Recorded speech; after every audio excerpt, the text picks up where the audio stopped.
Hello students, आपका हमारे channel self study with RP sir में स्वागत है। पिछले वीडियो में हमने क्रिस्टलीय और अक्रिस्टलीय ठोसों के बारे में पढ़ा था और क्रिस्टलों में संकुलन जो होता है उसके बारे में पढ़ा था। तो पिछले वीडियो में हमने एक विमीय और द्विविमीय के बारे में बात की थी। आज हम जानने वाले हैं कि त्रिविमीय निबिड़ संकुलन कैसे बनता है और कैसा होता है। तो चलिए हम फिर से थोड़ा रिवाइज कर लेते हैं। क्रिस्टलों में निबिड़ संकुलन,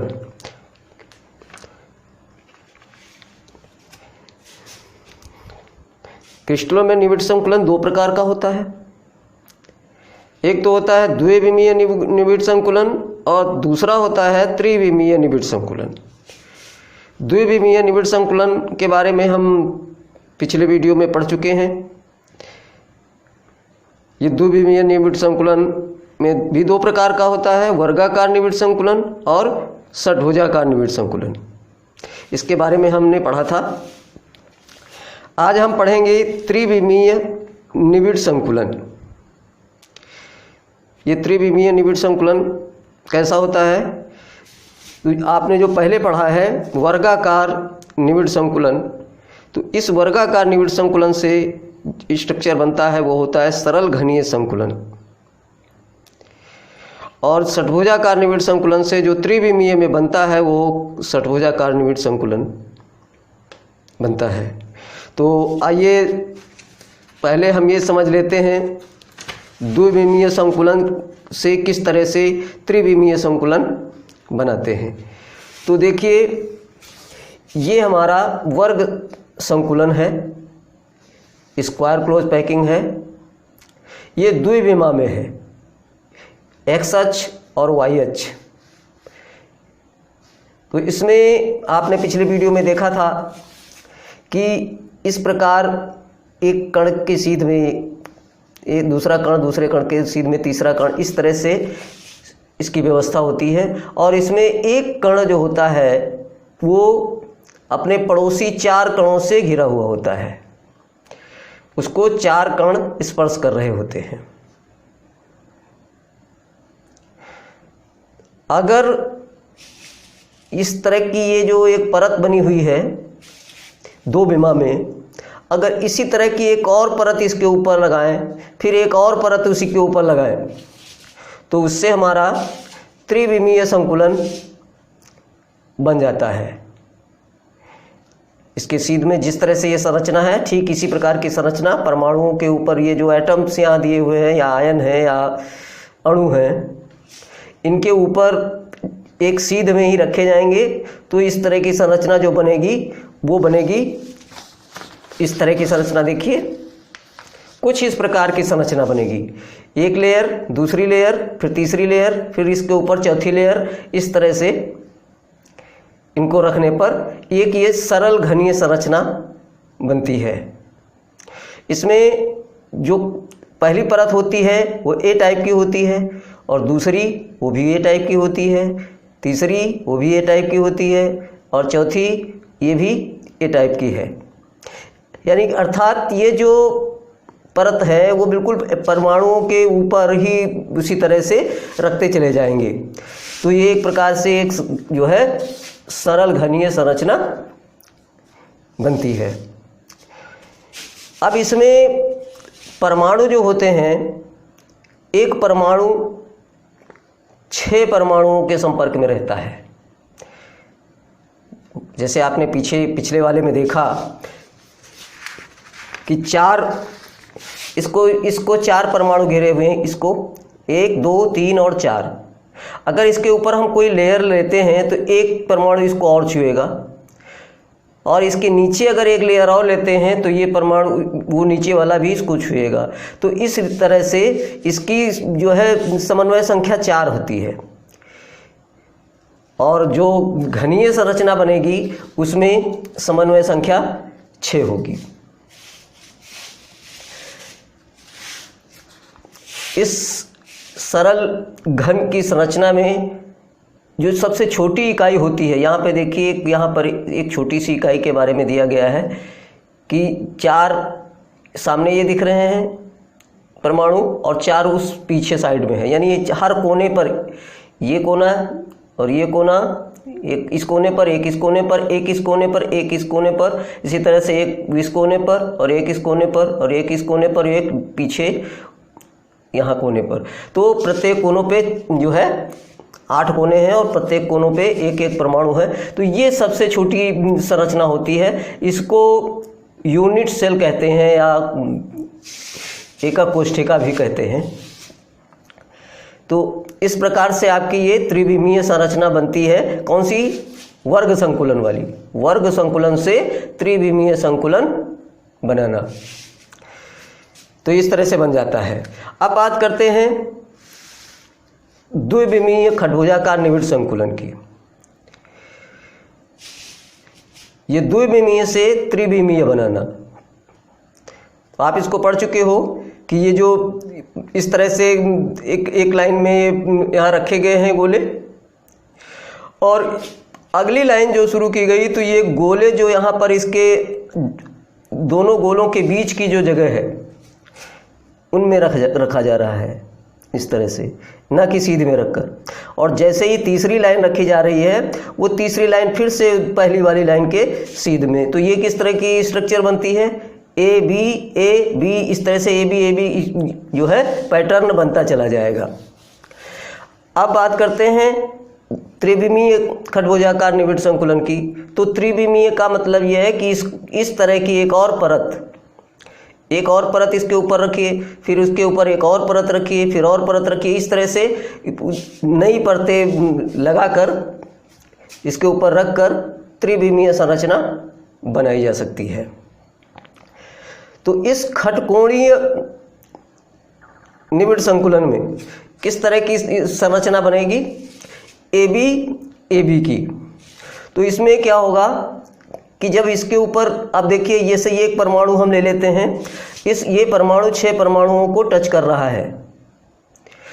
अगर अब हम इसके ऊपर कोई लेयर लगाना चाहें तो ऊपर जो लेयर लगाएंगे तो या तो इस वाले वाइड में रखेंगे, रिक्तिका जो ये खाली जगह दिख रही है, एक इस तरह से इस पे रखेंगे तो यहाँ जगह यहाँ नहीं आएगा, फिर ये यहाँ पे आएगा, इस तरह से आएगा, फिर एक छूटेगा, फिर एक ये आएगा। तो इस तरह से इन 6 गोलों के बीच में 3 गोले आएंगे।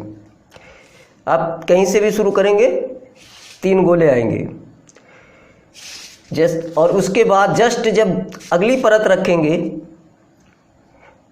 तो फिर उन 3 के ऊपर फिर इसी तरह की स्ट्रक्चर होगी, 6 ये इसी तरह से आएंगे।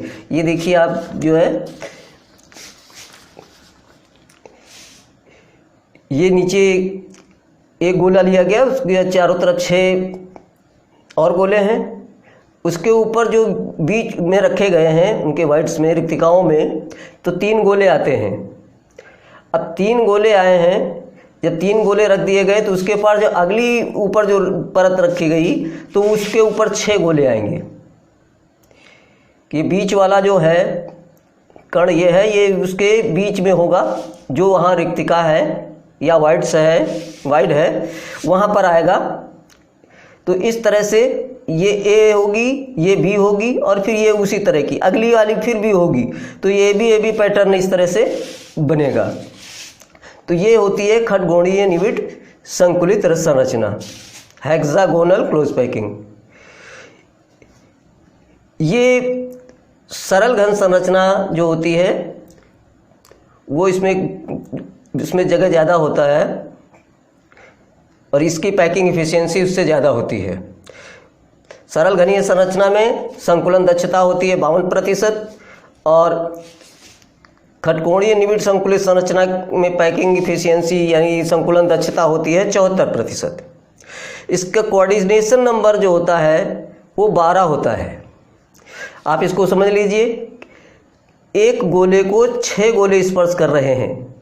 आप पहले खटकोणीय में पढ़ के आए हो, वो वहाँ स्पष्ट दिख रहा था कि 6 गोले स्पर्श कर रहे थे, लेकिन जब उसके ऊपर 3 गोले और रखे गए तो वो 3 गोले उस सेंटर वाले गोले को स्पर्श कर रहे हैं। और इसी तरह से इसके नीचे अगर 3 लगेंगे तो कुल मिलाकर 12 हो जाएंगे। 12 है तो इसका जो है कोऑर्डिनेशन नंबर होगा 12। पैकिंग एफिशिएंसी होगी 74%। अब इस हेक्सागोनल पैकिंग जो है, इससे एक और प्रकार की संरचना बन सकती है।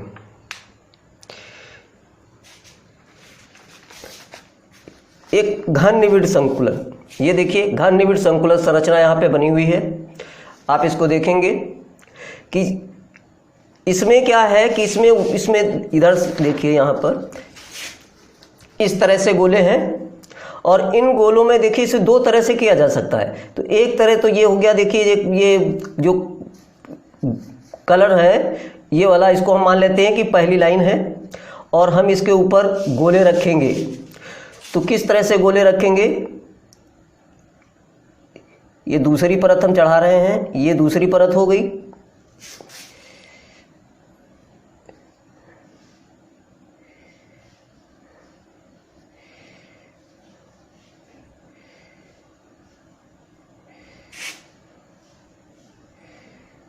तो इस तरह से 3 गोले आएंगे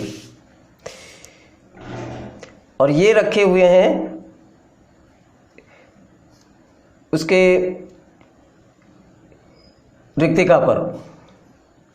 अब इसके बाद देखने में क्या आता है कि जब हम ये 3 गोले रख देते हैं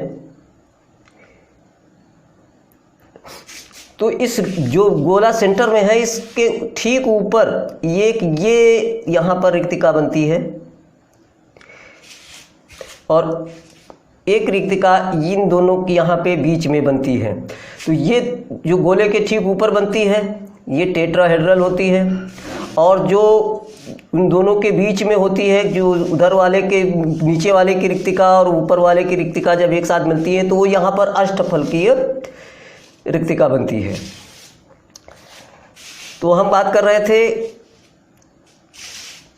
हेक्सागोनल यानी कि खटकोणीय निबिड़ संकुलित संरचना की। तो इस प्रकार की संरचना ये होती है और ये घन निबिड़ संकुलित संरचना है। इसमें ये 6 गोले हैं और 6 गोले के ऊपर 3 गोले इस तरह से रखे हैं और बाद में जो तीसरी लाइन जो आती है वो 3 गोले घुमाकर रख दिए जाते हैं। एक इस तरह से ये गोले बने हुए हैं, 6 के बाद ये ऊपर वाली लेयर 3 ऐसे रखे हैं और अगले 3 कुछ अलग प्रकार से होते हैं।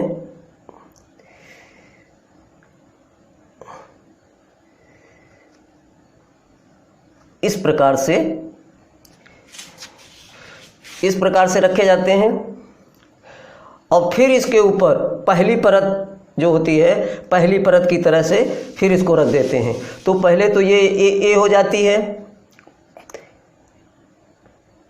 और फिर बी, ये बी देखिए यहाँ पे, ये ए और फिर ये बी और फिर ये सी, फिर लास्ट में ये चौथी लाइन जो होती है, चौथी परत जो होती है वो फिर पहले वाले के प्रकार की होती है। तो ये ए बी सी और अब इसके बाद ए के बाद फिर ये स्ट्रक्चर आएगा, फिर ये आएगा और फिर उसके बाद ये आएगा। तो ये घन निबिड़ संकुलन जो है ए बी सी पैटर्न का होता है और ये इसकी पैकिंग इफिशियंसी भी 74 होती है और इसका कोऑर्डिनेशन नंबर यानी समन्वय संख्या जो होती है वो 12 होती है। यानी घन निबिड़ संकुलित की जो है समन्वय संख्या और षटकोणीय निबिड़ संकुलित संरचना की भी समन्वय संख्या 12 होती है। उम्मीद है आप लोगों को समझ में आ गया होगा और यदि ये किसी प्रकार की कोई समस्या है, समझ में नहीं आया है तो आप हमें कमेंट ज़रूर करें। धन्यवाद।